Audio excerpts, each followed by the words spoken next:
राम कृपा बिन सुलभ सो। अरे जो राम कथा रूपी जो मंदाकिनी बह रही है, जिसको आप आज आकर के गोते लगा रही हो, श्री राम कथा मंदाकिनी, ऐसी मंदाकिनी सबको सुलभ नहीं होती है। बोले बिनो हरि कृपा न हो। बाबा गोसाई जी ने कहा भगवान की कृपा के बिना नहीं होती है। जब जन्मों जन्मांतरों के, कल्प कल्पांतरों के, युगों युगांतरों के हमारे पुण्यों के पुंज, पुंज मतलब गुच्छे, एक पुंज नहीं, दो नहीं, गुच्छे जब उदय होते हैं, तब हमें राम कथा कहने को मिलती है और राम कथा सुनने को मिलती है।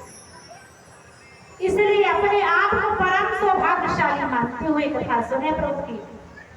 बाबा जी ने कहा बोले बिन सत्संग में भेद न हो, बिना सत्संग की कुछ नहीं मिलेगा। बोले गोसाई जी ने कहा बोले पारस परस उधातु सुहाय। सत्संग में कैसे लाभ होता है? जैसे पारस पत्थर का नाम तो सुना ही है आप लोगों ने। अगर किसी पारस पत्थर को कहीं भी टच कराते किसी भी कुल्हाड़ में तो वो सोना बन जाती है। इसलिए सत्संग भी ऐसा ही होता है। आपको बताओ गोसाई जी ने कहा बोले विधिवश सुजन कुसंगत परही।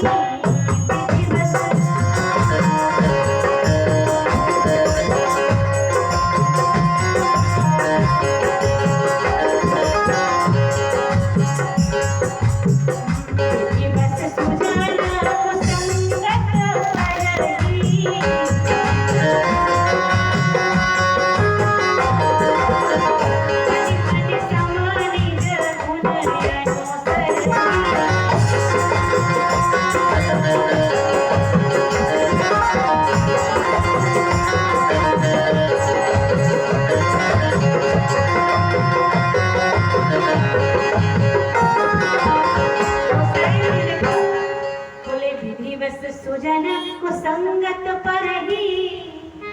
सत्संग में जाने से लोग इतने विवेकमान हो जाते हैं, इतने बुद्धिमान हो जाते हैं कि अगर कोई ऐसा मौका आ भी गया कि वो व्यक्ति कुसंग में फंस जाए, मतलब गलत संग में चला जाए।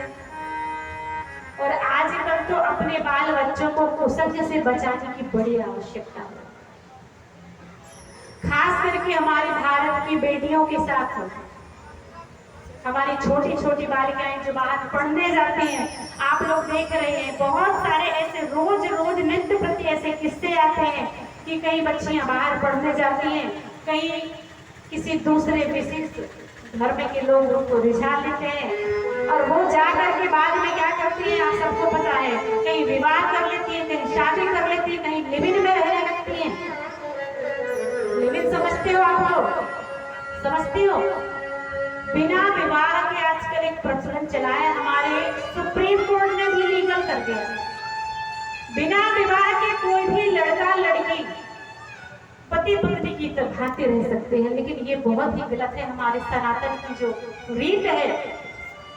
और आज हमारी ऐसी भोली भाली बेटियां जो पढ़ने जाती हैं, लोग बरगलाते हैं, बाद में प्यार मोहब्बत का झांसा दे करके, देखो मंच से कहना मैं एक छोटी बेटी हूँ आपकी, ये सब बातें अच्छी नहीं लगती, लेकिन आज के लिए बहुत ही आवश्यक है।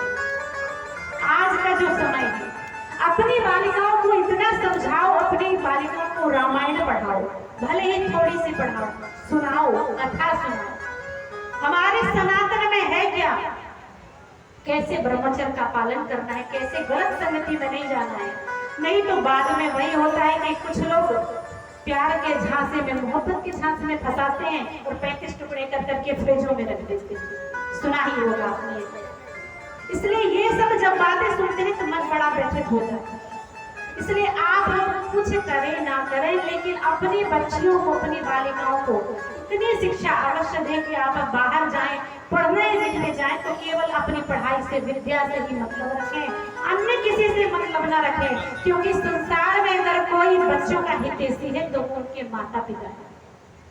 अगर संसार में कोई भी अपने बच्चों को प्यार कर सकता है, प्रेम कर सकता है, दुलार कर सकता है, वो तो केवल और केवल माता और पिता है। इसलिए इतनी शिक्षा जरूर दें अपने घर में हर बेटे को, क्योंकि आज कुसंगत बहुत हो रही है। तो इसीलिए मेरे कहने का बस तात्पर्य यह है, क्योंकि आज हमारे भारत में बड़ी बुरी स्थिति हो रही है बेटियों की, लेकिन सनातन से हमारे भारत में बेटियों का डंका बजता है। हाँ, बोले बेटी नहीं पढ़ाओगे तो बेटी कैसे बढ़ाओ। कुछ लोग तो गर्भ में ही गर्भपात करा लेते हैं। अरे बेटी नहीं बचाओगे तो बहू कहाँ से लाओगे। सब यही सोचेंगे कि बेटी का जन्म ना हो, लड़के का जन्म हो जाए घर में, बहुत अच्छा जगह। सब यही सोचोगे तो कल सोचो तुम्हारे लिए बहू कहाँ से आएगी। हाँ, क्योंकि वो साईं जी ने लिखा है बेटी के विषय में, बोले पुत्री पवित्र की कुल दो। बेटियां होती है दोनों कुलों को जोड़कर रखने वाली होती है, पवित्र करके रखने वाली होती है। हमारे किसी भी विश्व के कोने में चले जाइए, आप किसी भी देश का नाम नहीं सुनी होगी कि अमेरिका माता की जय हो, भूटान माता की जय हो, नाहिंदा कहीं भी इजराइल माता की जय हो, रूस माता की जय। लेकिन केवल एक ही जगह सुना होगा, क्या बोले भारत माता की। ये जन्मों जन्मांतरों से हमारे भारत में माताओं का सम्मान होता चला आया है। हमारे भारत में महारानी लक्ष्मीबाई जैसी वीरांगनाओं ने जन्म लिया, इसलिए इन अपनी बेटियों को वीरांगना बनाओ, महारानी लक्ष्मीबाई बनाओ, महारानी दुर्गावती बनाओ, ना कि प्यार मोहब्बत में पढ़ने वाले और 35 टुकड़े होने वाली बनाओ। मेरा विशेष अनुरोध है, आपको बात अच्छी लगे तो समझ लीजिए, बहुत ही आवश्यक है। आज बाबा गोसाई जी ने कहा कि कुसंग बहुत ही खतरनाक होता है, लेकिन अगर कुसंग में कोई सज्जन फंस जाता है तो बड़ी चालाकी से निकल जाता है।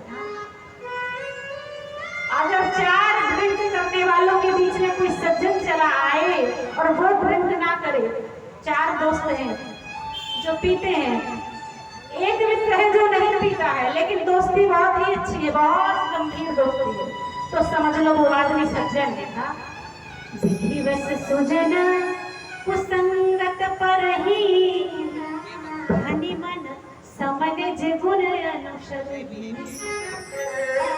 सर्प को देखा है आपने, सर्प में क्या होती है, मणि होती है, लेकिन सर्प के दांतों में क्या होता है, विष।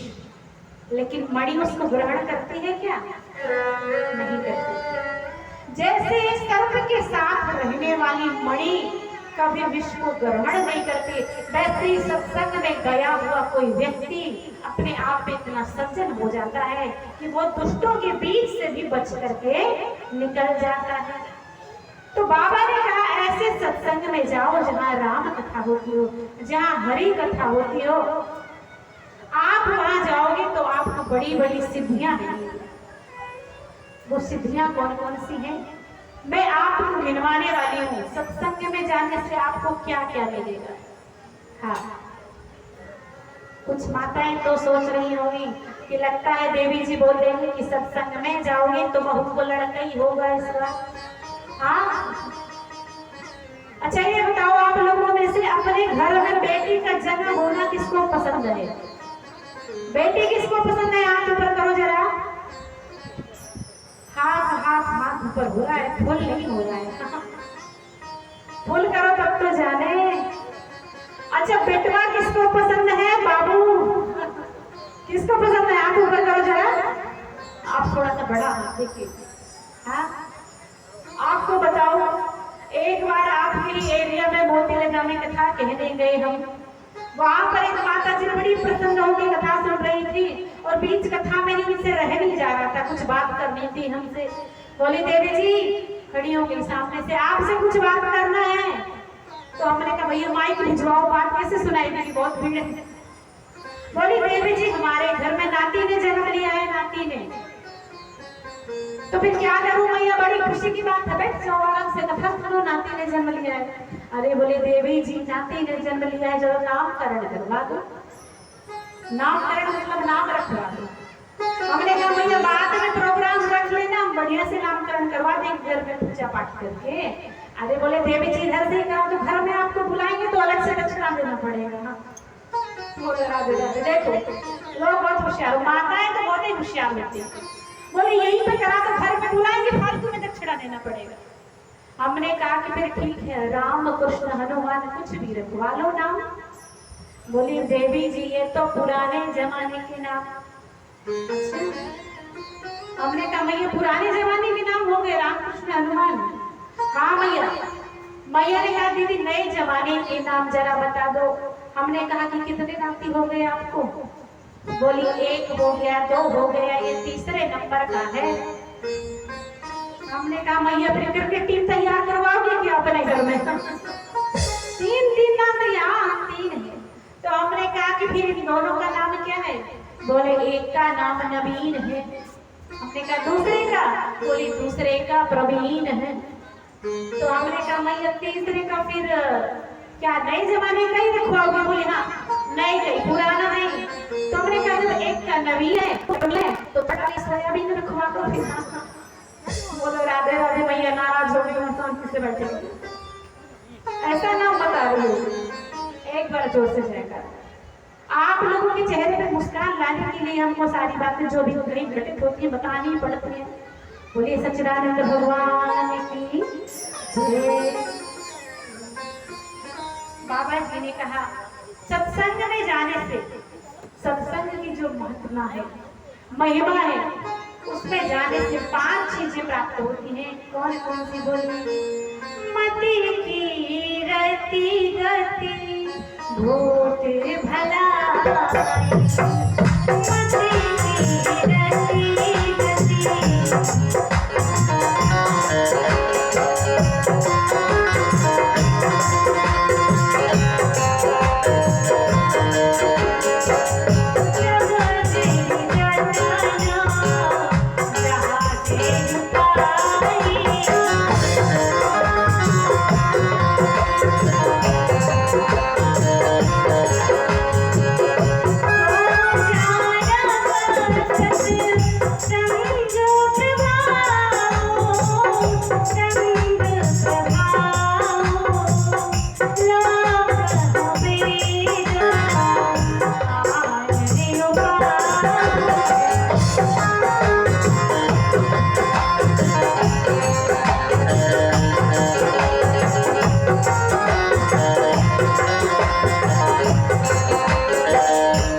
रति गति वो कौन कौन सी?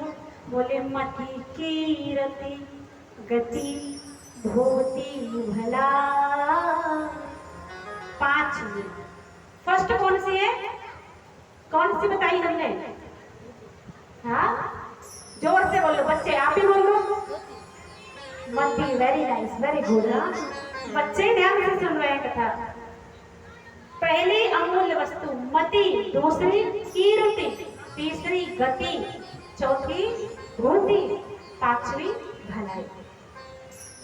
बाबा गोसाई जी ने लिखा श्री राम की कृपा से, सत्संग की कृपा से श्री रामचरितमानस में केवल और केवल एक व्यक्ति को, ओनली 1 पर्सन, केवल और केवल एक व्यक्ति को इतनी खतरनाक मति मिली। मतलब इतनी डिफरेंट जिसको बोल सकते, मतलब हटके, ऐसे किसी को नहीं मिली। दुर्लभ मति किसको मिली? वो एनी आइडिया? कुछ आइडिया है? वो मति मिली थी केवल और केवल मंथरा को। हाँ मंथरा को, क्योंकि मंथरा जैसी मति किसी को नहीं मिली। क्या करवा दिया? राम जी राजा बनने वाले थे और सुबह ही सुबह वनवास चले थे। ऐसी दुर्लभ मति केवल मंथरा को मिली। लेकिन आपको बताऊं, है ये सब राम जी की ही लीला, उसमें मंथरा का कोई दोष नहीं था। राम ने कैकेयी से निवेदन किया था एक रात पूर्व कि माँ तू सबसे ज्यादा प्रेम मुझसे करती है, तेरे बराबर प्रेम मुझे कोई नहीं करता, मुझे पता है। इसलिए अगर मैं कुछ कुछ भी मांगूंगा तुझसे तो तू मुझे दे दे। राम ने विचार किया, कौशल्या से मंगवाऊंगा कि मुझे वनवास जाना है। मैं कछु करब ललित नर लीला। राम जी क्या करना चाह रहे थे? सीता जी से बार बार राम जी बोल रहे थे कि सुनहु प्रिया मृत रुचिर सुशीला, मैं कछु करब ललित नर लीला। माता सीता से बोल रहे थे कि मुझे ललित नर लीला करनी है, लेकिन अगर मैं इस अयोध्या से जाऊंगा नहीं तो लीला आगे कैसे बढ़ेगी? तो क्या करना चाहिए? राम जी ने कहा, कौशल्या माँ से अगर कहूंगा कि मुझे वनवास देंगे तो नहीं देंगे, सुमित्रा से कहूंगा तो वो भी नहीं देंगे, लेकिन मुझे कैकेयी माँ पर इतना भरोसा है, वो मुझे इतना स्नेह करती है, इतना प्रेम करती है कि मेरे लिए, मेरी खुशी के लिए वो वनवास भी मांग सकती है। इसलिए राम ने माता कैकेयी से निवेदन किया कि मैं कछु करब ललित नर लीला। इसलिए माँ तू माध्यम बनेगी। तब कैकेयी ने मंथरा के सहयोग से, आज हुआ क्या, वही मति मिली मंथरा को राम जी के इच्छा से और सरस्वती जी के माध्यम से। गोसाई जी ने लिखा, मंथरा ने जब राम जी राजा बनने वाले थे, जब राम जी का विवाह हुआ तो ससुराल से आए, सीता जी आई, दोनों बढ़िया इतने खुश लग रहे थे, पूरे अवध के लोग गुणगान कर रहे थे। जब तेरा ब्याही घर आए, जब तेरा ब्याही घर